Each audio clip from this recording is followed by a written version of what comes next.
Mga ibinulgar ni dating Pangulong Rodrigo Duterte tungkol sa war on drugs, ikinababahala ng House Quad Committee. Narito ang news scoop ni Ian Articona.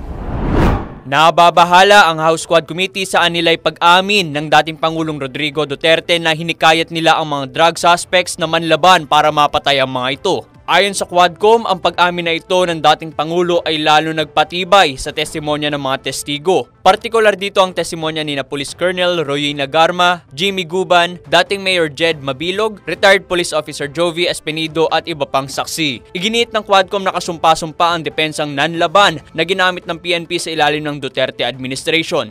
Ang mga pagpatay nila ay hindi pagtatanggol sa sarili at sa halip ay mga sistematikong pagpatay kung saan walang awang isinagawa para matugunan ang quota system. Sinasabing ang mga opisyal ay tumanggap ng payout na mula 20,000 piso hanggang 1,000,000 piso kada target kung saan lumalabas na ang reward system ay isang madilim na transactional sa pera.